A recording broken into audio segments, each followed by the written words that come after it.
Welcome to the Fit Strong Women Over 50 podcast, episode number 121.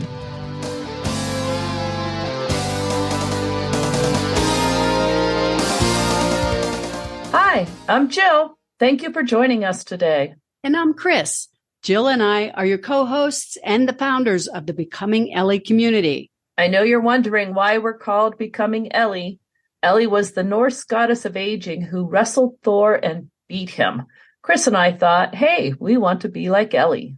You can find out more about us at our website, becomingellie.com. And just so you know, Ellie is spelled E-L-L-I. Can you believe that we're at the end of 2022, Chris? No, it's crazy. It's amazing how quickly this year went. I guess it's time to start thinking about 2023. Yep, you're right. Before we start talking about that, I wanted to tell you about something I read in a book called Glucose Revolution. It's about balancing your blood sugars and has all of these hacks that she suggests.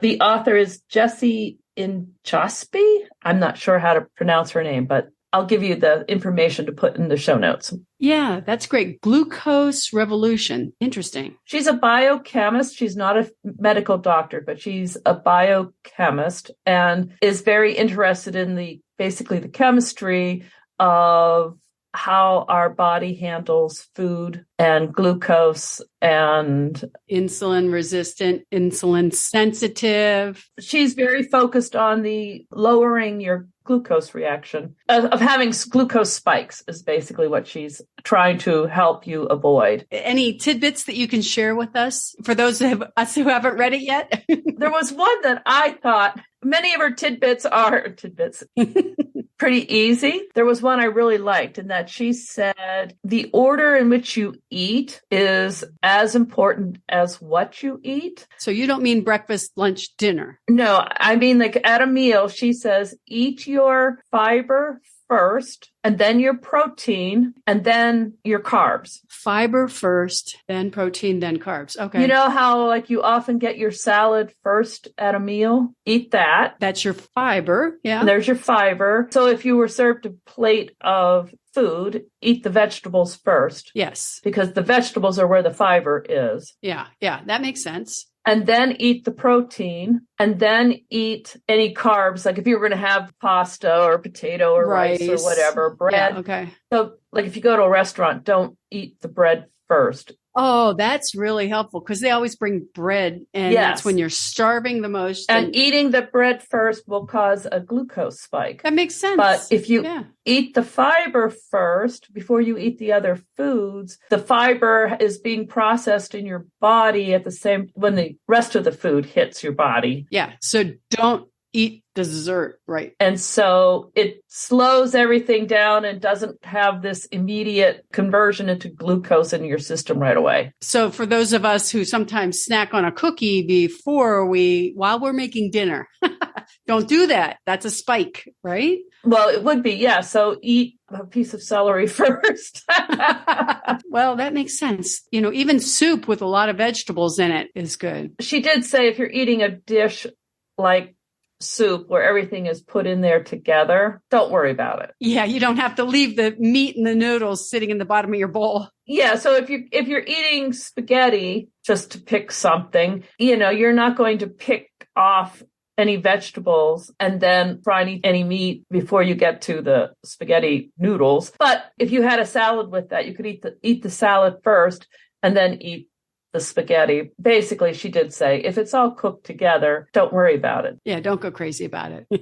But anyway, I just thought that's a very easy thing to do. Yeah. And if it makes a difference, that helps. What about water? Did she say anything about, should you drink water before you eat, during your meal, or after your meal? I've often wondered about that. So I sort of looked around on that one. Okay. I don't think she said anything about water, but I have heard that drinking a glass of water before your meal helps you eat less. So if you're trying to watch how much you eat, drinking a glass of water might help. Portion size. Yep. Yes. Now, I have heard in the past that if you drink water during your meal and right after, this is what I'd always heard, is that it will dilute your digestive enzymes. And so interfere with your digestion. Yeah, I've always wondered about that, and I didn't know. I looked that up, and now I looked it up online, so you can find anything. But there were like the Mayo Clinic and reputable, a couple of other reputable places that said beverages during and after a meal do not dilute your digestive enzymes,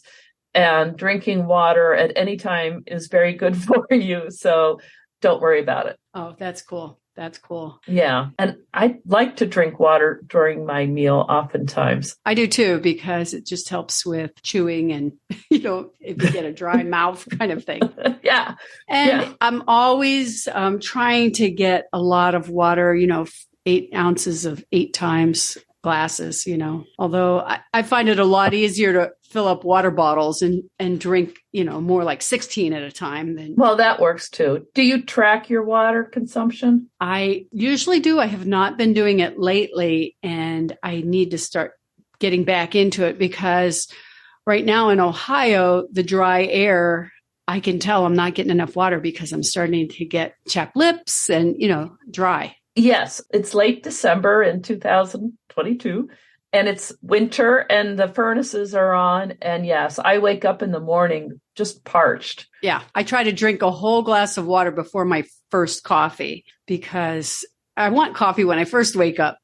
But I think it's one way for me to get more water. I just also was listening to the Huberman podcast. Oh, yeah, he's great. He is. He was saying that basically drinking water first thing in the morning is fantastic for you. And the longer you can delay having the caffeine, if you can wait an hour or so, that's great for you. I don't remember now why, because I immediately repressed that suggestion. But it probably turns on your brain. Yes, I think so. But drinking a glass of water first thing in the morning was very good for you. Yeah, I like to do that. So, you talked a little bit about eating certain foods in an order. And one of the things I've been working on this year is trying to eat my meals in a certain place, like not in front of the computer, because that's one of the habits that I easily fall into as I work from home. I have broken the not in the car. Most of the time, I don't eat in the car, but I've been really trying not to do in front of the computer as well. I don't know if that's something that you ever struggle with or if our listeners struggle with that, but it is easy to think, oh, while I'm working on this, I will sit here and eat this food at the same time. I try to sit at my table and I try to not eat in the car, it feels like green eggs and ham. Would you eat this in your car? Would you eat this at a bar? Not in the car, not in front of the computer, not with a fox, not with a box. Well, even when I go sit at the kitchen table, I have to remember, don't bring my phone with me. Don't try to answer an email or send a text or, we just multitask too often. Yes, especially when it comes to eating. We don't give it maybe the value that it should, that we don't make it important to us. So it's easy to become very indifferent to what you're eating. So you don't notice what you're eating. Yeah. Therefore, it's easy to overeat or to not eat the right things. Yeah. Mindless eating. I try to be more mindful. I try to count my chewing sometimes because I tend to still eat very fast, which comes from elementary school when we didn't have a long lunchtime. And I remember thinking, if I'm going to eat, I got to eat fast. And I got into a huge habit of doing that, and I think someone on our podcast, and of course, I can't think who that is right now, but someone said to try to chew your food more slowly, really focus on mindful eating. One of the things, and I think we've talked about this on the podcast in the past, but with mindful eating, is to do some deep breathing 3 or 4 times before you actually eat. Stop, do a inhale, exhale 2 or 3 times before you eat, just to sort of get yourself grounded again and yourself. actually put your fork down in between bites. Well, that helps too. That's a good one for me. Kind of silly things, but they all together, they do work in helping me to slow down and keep my portions. I think it's easier if you're eating alone. It's very easy to not eat mindfully because, then you're not having polite dinner conversation. It's just you're in your own head. So it's very easy to think, I'm going to go watch some Netflix while I eat this dinner, or play with my phone, or read my book, or whatever. Or eat one thing when something else is still cooking. That happened to me last night.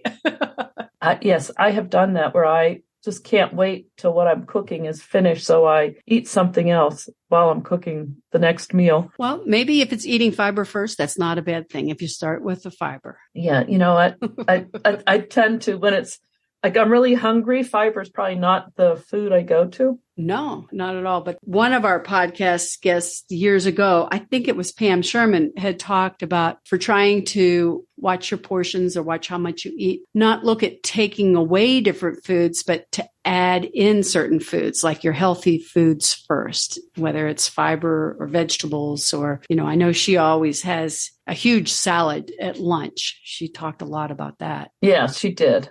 I think about her salad a lot because she puts everything on it. She has lots of different vegetables, but she also made sure she had protein and some fat on there. It was basically a full meal. Yep. She talked about having a cheese, a nut, protein, fruit. Sometimes she had fruit on there. Mm-hmm. Berries. Now you're making me hungry thinking. I know.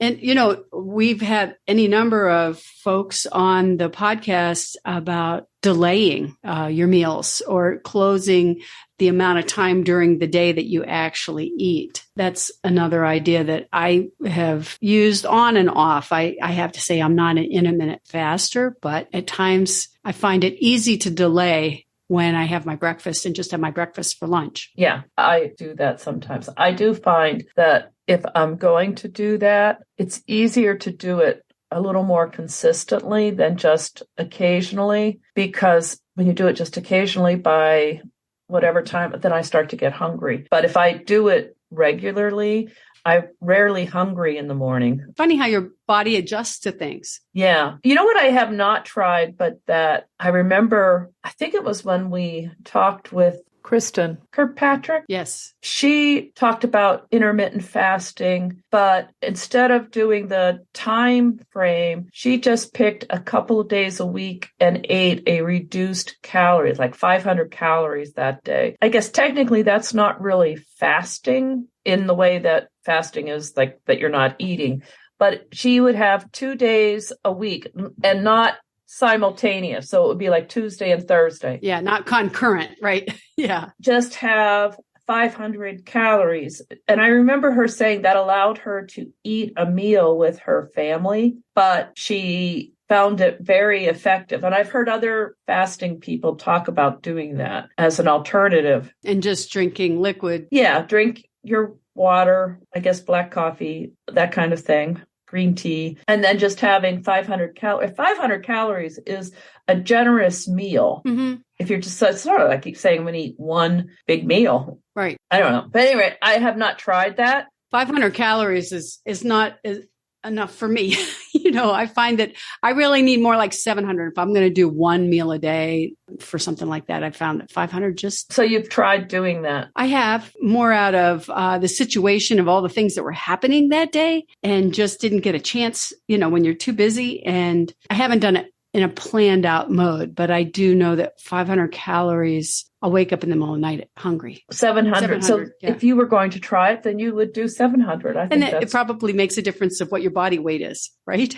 Yes, that's the other thing in that with all of this stuff sometimes with talking is we're back to the thing about women are different than men. Research is often done on men, and when it's done on women, it's young women. So that is something, I don't have the answer on that. I don't know what the research says, but I do think it's something that we all need to be aware of and pay attention. If you're going to try something new, like I'm going to take a couple of days and only eat 500 calories, really watch how your body responds to that. If it's an exercise day or after an exercise day or before an exercise day, I mean, everybody's different in their different ways. So it's a thought. And I think they call that like the 5-2 intermittent fasting as opposed to 16-8 or 18-6 or whatever. So it's not really the restricted time eating. It's day eating.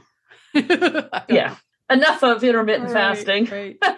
Do you do food preparation? You know what I really like to do with food preparation is it starts with my grocery list and starts with the produce on my grocery list. And I find that I like to have I type out my grocery list and save it in my computer. And then I can just print it out and circle what I need. Go to the refrigerator, go to the pantry or whatever and see what's missing. And I have a huge list of vegetables in the produce section. And so that's where it all starts. So when I get home, then I'll prep things, primarily my vegetables. Because I don't know about you, but what I have found is whatever I have ready in the refrigerator, when I'm hungry, that's what I want to eat. So I like to prep, like for instance, I love cabbage. I love to get a big head of cabbage, chop it all up. And whether I cook it, roast it, or do whatever, I like to have some of that ready. So it's an easy thing to go to the next step to get it ready. Or whether it's the peppers. I love the bright colored peppers, orange, red. So you slice them up. Yeah, slice those up. I usually don't slice up the onions ahead of time because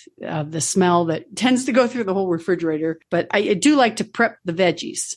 How about you? What do you do for prep during the week? So I'll do that, have things chopped. Because you're right, it does make life a little easier if it's already there. I also tend to, I don't know if this would count as food prep or not, but so now it's winter. To me, that's soup time. Oh, I'd call that prep.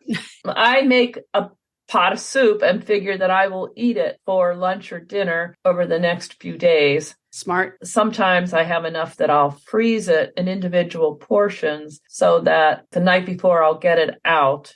And by lunchtime or dinner, it's ready. It's ready to be heated. Nice. Do you do any carbs or proteins or anything for prepping? Yeah, I do try to cook chicken. I don't do this regularly, but I do find it useful to cook.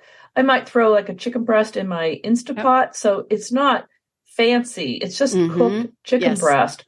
But it's an easy thing to throw on if I need some protein on a salad, or I want to make a sandwich, or I want to throw some salsa on, like add some sauce to it to make it all different ways. Right. Yeah.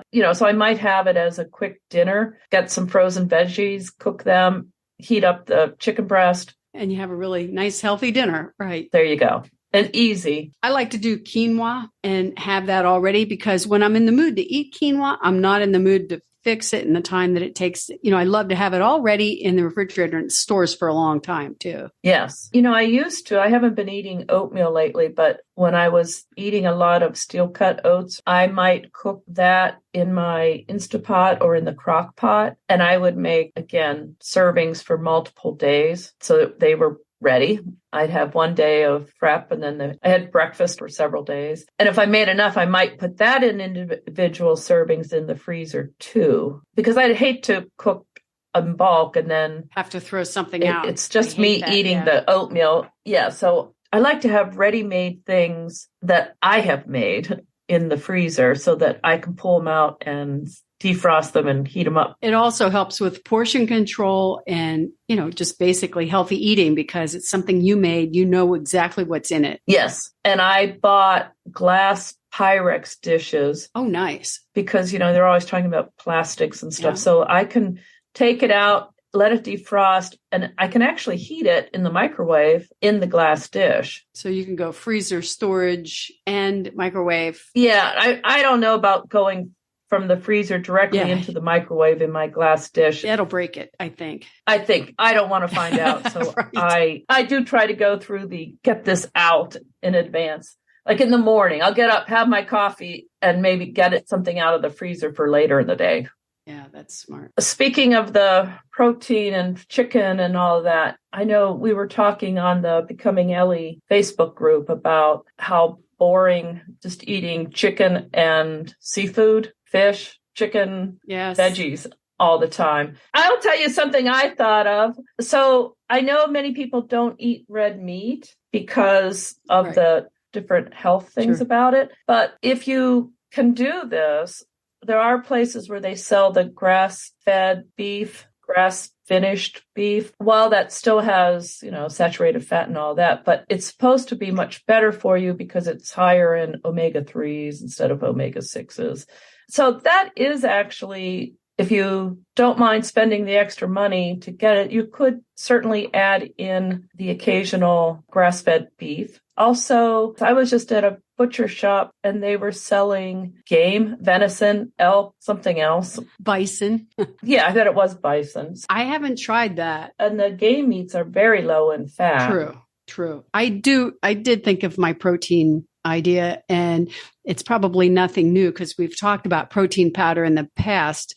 However, I try to get berries and put it in my blender along with some protein powder. And I generally just use some water, although you can certainly add soy milk or almond milk or whatever, regular milk, I guess, too. But that's one thing I do like for adding protein is berries and protein powder. Yeah. Well, the protein powder that I have is vanilla. It's Orgain. I got it at Costco, and it has a ton of protein in it for what it is. And it's supposed to be pretty healthy for you. That's one way for me to, try to get some more protein in. I know everybody knows that I eat a lot of tuna.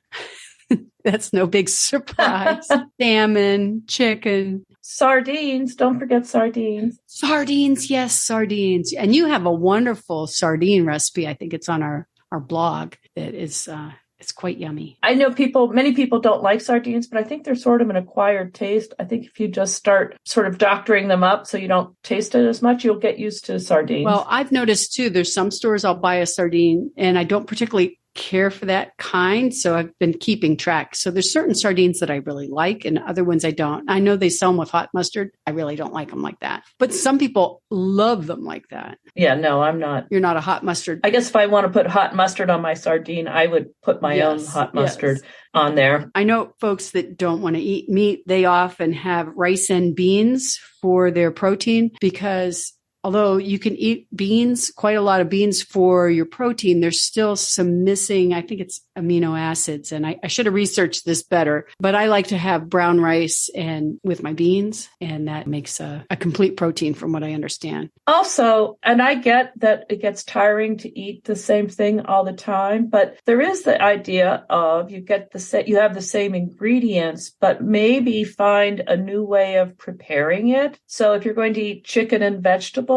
maybe do a stir fry. Or if you do stir fries frequently, maybe broil them and use some unusual spices or things that you don't normally do. Spices definitely make a big difference. I love roasted food too, roasted vegetables particularly. Good idea, Jill. So that's another suggestion on how to keep it from getting too boring is to take what you normally eat and just have fun trying something new. And there's no shortage of recipes online. That's for sure. A lot of folks really like the suggestion that one of our podcast guests had about trying to get more vegetables in their diet when they have a commute, to bring some vegetables cut up with them and we talked earlier about not eating in the car. However, you don't feel quite so bad if you're eating pepper slices, celery, and carrots that you just happen to bring along with you in your cooler on the way home before dinner. Yes. So if you could eat that in the car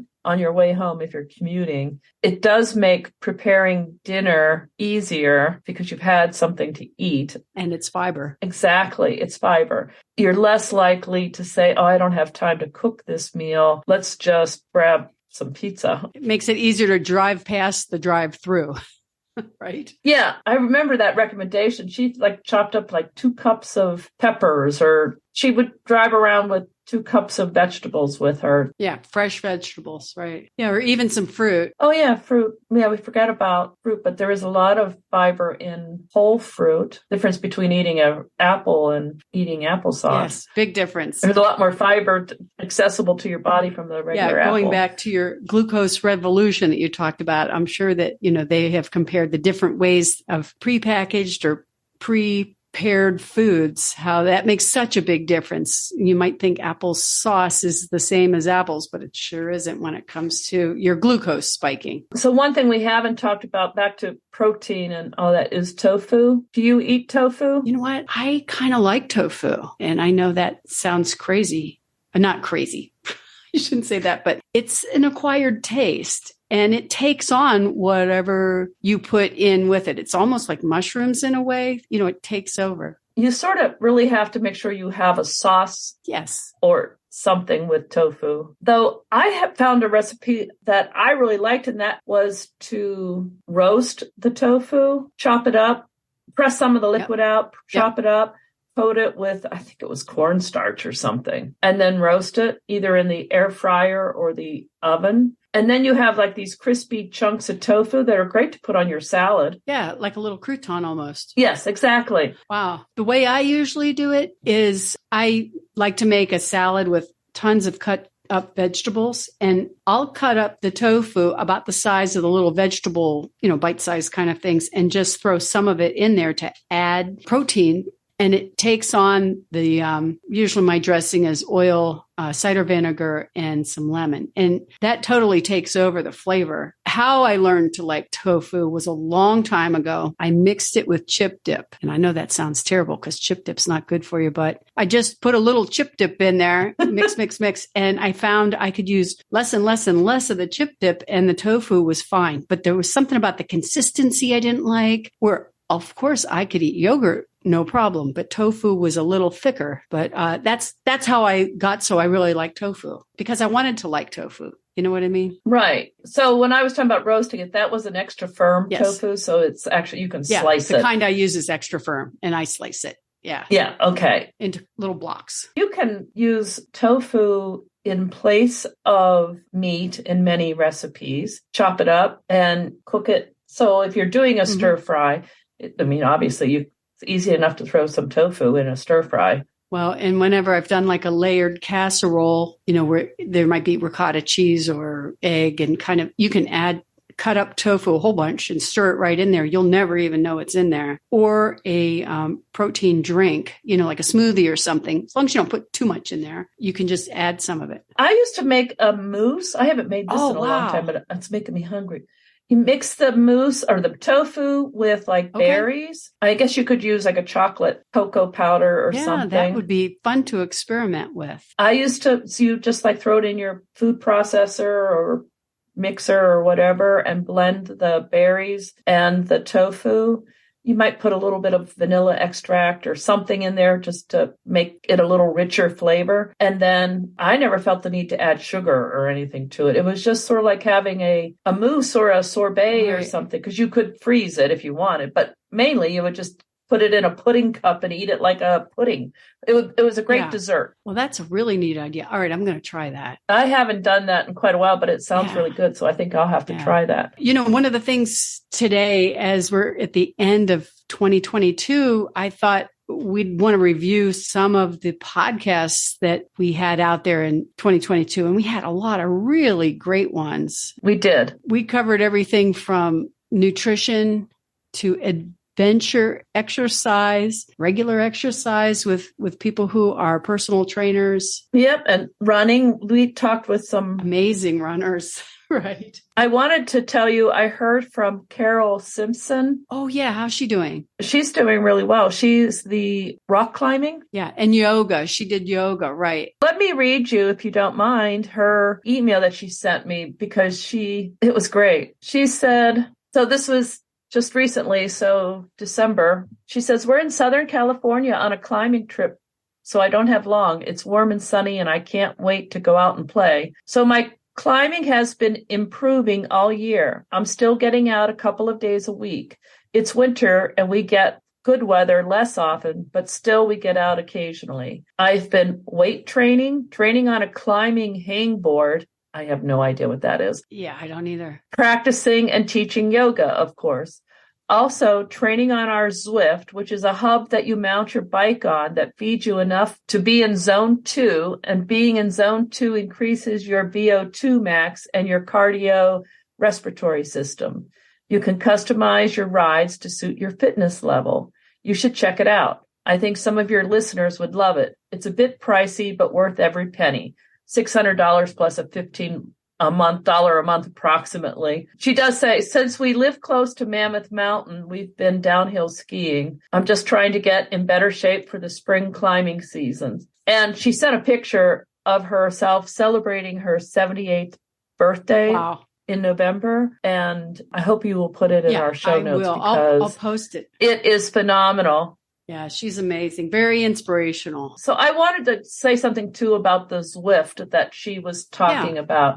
I have a different trainer for my bike than the Zwift one. I have a Wahoo trainer, which is also pricey, so I'm not. I do have the Zwift membership, which is what she was talking about, $15 a month. So you can have a different trainer and still use just the $15 Zwift. monthly. Okay. Yes. Well, in fact, the Wahoo was putting out their trainers before Zwift, and I think Zwift said, hey, wait a minute, all these people are using these smart trainers.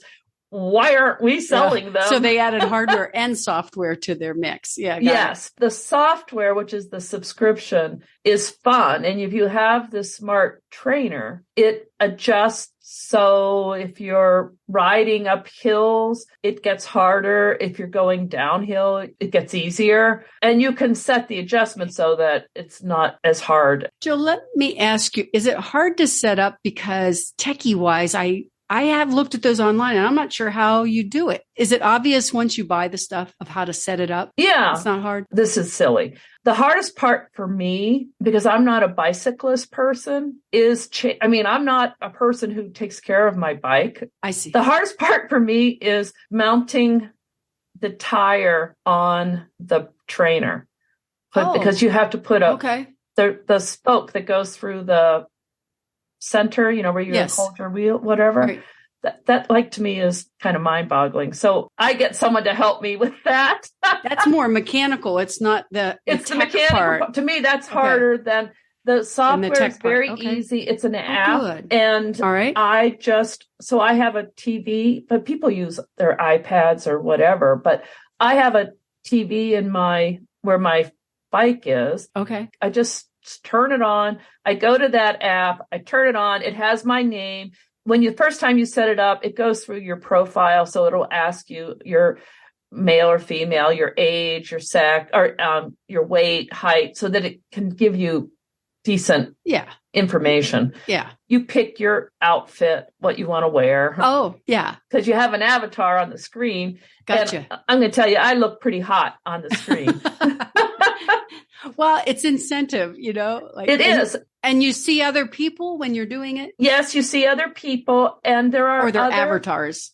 Yeah, you see them, and there's a corresponding app that you can put on your phone that allows you to communicate with people. Oh, neat. Strangers can give you a thumbs up, but if you actually know someone, you can have conversations, like a chat kind of thing with them. I know there's a few other people in the Becoming Ellie group that are on Zwift, and I have connected with them, so I will see, like, Jane just rode 15 miles on her bike. Have you ever had a ride with them? No, I have not. I have done group rides in the past, but I was thinking that it might be kind of fun to put together a little Becoming Ellie group on Zwift, and people could join. And if we're there at the same time, I'm happy to coordinate a little group ride. And you can set it up with your group ride so that everyone stays together regardless of your pace. Oh, good. If you were on there and I was on there and you were faster than me, we could still stay together visually, because the software sets it up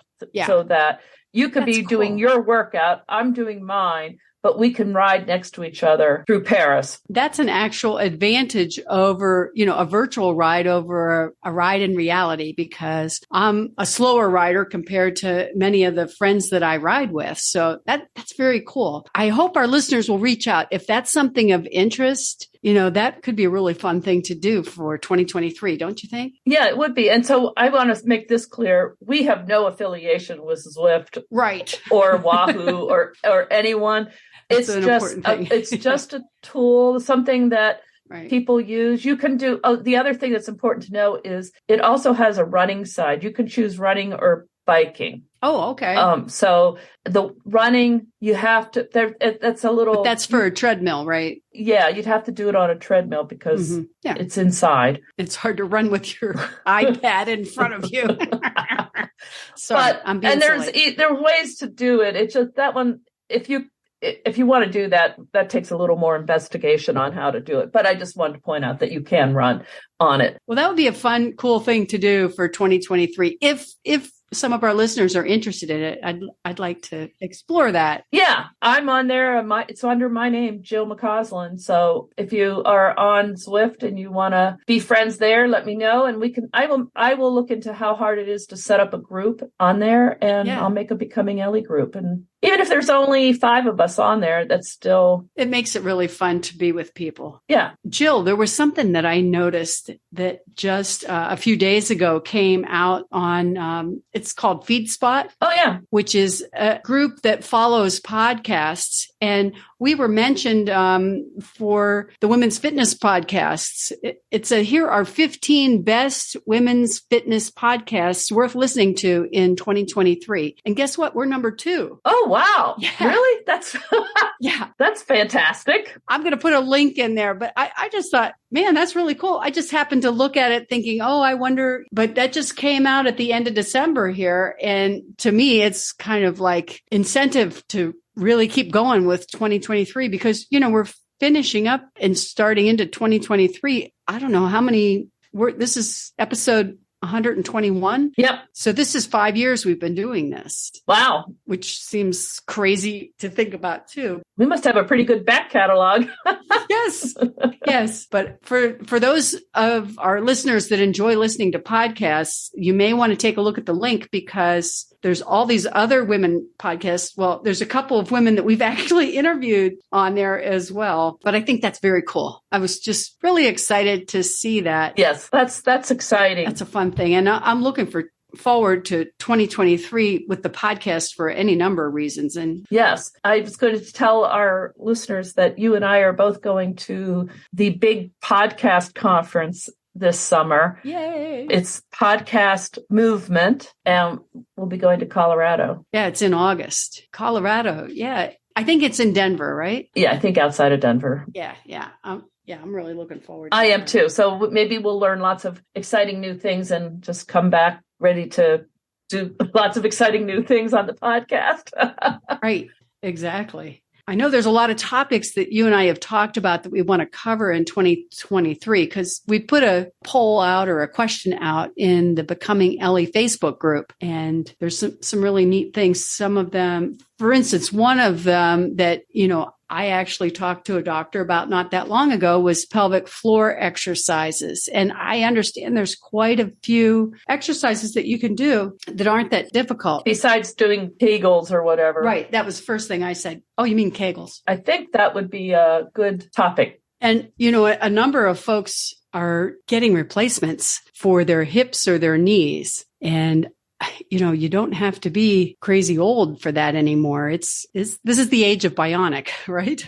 Well, yeah. So there's a lot of things that people can have done now on their body. And I guess it's worth talking about how to remain active and strong after having had your hip replaced or your knee replaced or. Right. The recovery. Yeah. Well, there's recovery and then there's ongoing life. Exactly. Some things change as a result of having those, but that doesn't eliminate you from other activities. So I think that's a great topic for next year as well. Someone asked about having somebody who does research on staying fit in your 70s and 80s. And I said, well, we'll look for that. But my observation is there's barely any research on this topic for women older than 50, right? Let alone in your 70s and 80s. So I don't know if we'll find someone. There are plenty of women on Instagram and elsewhere that are in their 70s and 80s doing some fantastic weightlifting and bodybuilding and just whatever but that's not the same as finding someone who actually knows the research. And I'm thinking I saw something about a research project for older women. I want to say Australia, but it was more brain research and things, which I'm also interested in, not just fit body, but fit brain, because your brain is part of your body. And right. You have to have that cognitive health, right, or physical health isn't going to matter. But on the other hand, physical health helps your mental health. exactly. We are one body. Yeah, exactly. Well, we will definitely look for that kind of thing. And if you, listener, happens to know about this, send us a link, because it's something that we're all interested in. Yeah. So I am not being dismissive of, I'm just feeling a little like this is a tough one. Right. Because there's very few people who are actually doing research on women, postmenopausal women. Right. And of course, from a nutrition standpoint, meal preps, meal recipes, healthy eating. We love talking with nutritionists and folks that send us your ideas, any suggestions. We're very happy to hear from our listeners with ideas for future episodes. Some of our listeners asked for more ways to vary our protein sources, because we all are trying to eat more protein as we're building muscles and keep our muscles. So, yeah. So speaking of keeping our muscles, do you have any fitness goals for the coming year there, Chris? Well, definitely keeping my muscles, that's number one, whether it's lifting or, just basically doing the dumbbell weights kind of thing. I prefer doing lifting because you really start to build using that. But I would say that is going to be my 2023 goal, is to get back more serious, keeping track of the exercise at the gym. Cardio is not as hard to keep up with, but lifting, it definitely is not more important, maybe as important. It's very important for women over 50 to lift. We know that. How about you, Jill? Any goals for you? I certainly am with you on that it's important to do those things. I would really like to put some actual specific goals. I'd like to be able to do something by the end of the year, strength wise, and maybe I will tell you that the healthiest the fittest I ever felt was the year that I was training for a running race. I think it was for the relay race for the Akron Marathon. And I was training for a fitness challenge at my gym. The Ultimate Fitness Challenge. I remember because we were both training for that.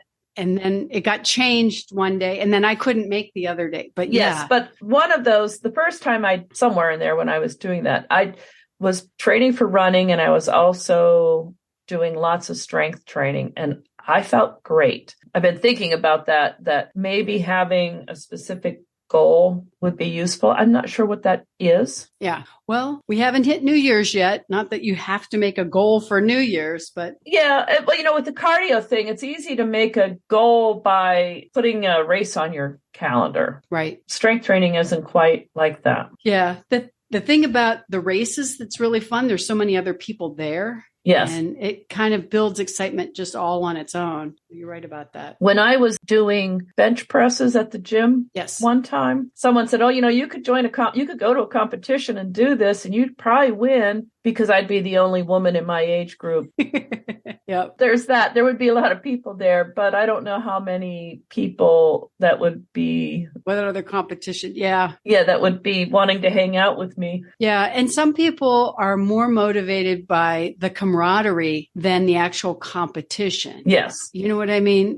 Yes. Like, it's not about winning so much as doing, and the fun and, the jokes and all of that of being together with other like-minded women. Yes. I think that I would ask our listeners if you have any suggestions on how to put together a good goal for strength training. Oh, I'd love that too. I'd love to hear that, because I am right now a little stumped on what I want, what's a reasonable thing to accomplish, and what's kind of a fun thing to accomplish. Yeah. Fun always makes it so easy to do it. It's something you want to do instead of feel like you have to do or should do or whatever. Yes. So I'd love to hear what our listeners' goals are as well for 2023. I bet there's some other ones that have lifting, but there's other things out there. Oh yeah, there's lots of bicycling and running goals, and mountain climbing and rock climbing. And yeah, I always am inspired when I hear from other folks. I will tell you one of the things, I don't know that this is a goal per se, but I really would like to get back into regular yoga in a group, in a class. Yes. Because I think it's back to camaraderie. It's useful to me to actually have an instructor live in front of me. And it's also nice to have some classmates there. Yeah. A lot of YouTube yoga this past year for me, but it, like you said, it's not the same as a live class. So that's something I would like to sort of check out for this coming year. For our listeners, besides telling us your goals for 2023, if you have any suggestions about healthy eating too, let us know that, because basically we can all use more ideas. Yeah, you can leave a message at our website, becomingellie.com, or on any of our social media sites. We're on Facebook, Instagram, Twitter, Pinterest, YouTube, and LinkedIn. And we've also started a Mastodon account. Yes. If you are on Mastodon, let us know, because we are trying to figure it out, and we would be happy to see some of you there. So if you go on our website, be sure to sign up for our newsletter, and that way you'll know what's going on in our world. And also, please consider joining our Becoming Ellie private Facebook group, because that's where we inspire and motivate each other and talk often. We'd love to have you join us. Oh, and if you enjoyed the podcast, please tell a friend. We would appreciate that tremendously. Yes. In fact, they say word of mouth is how most people find out about podcasts. So that would really help us. Well, I think that covers it for today and for the year. I am looking forward to the new year of fitness, food, and podcasting. That's great. Yeah. Thank you. It's been wonderful talking to you today, Jill, and we'll see you on the next episode of Fit Strong Women Over 50. Great. I'll see you then. Bye-bye. Bye.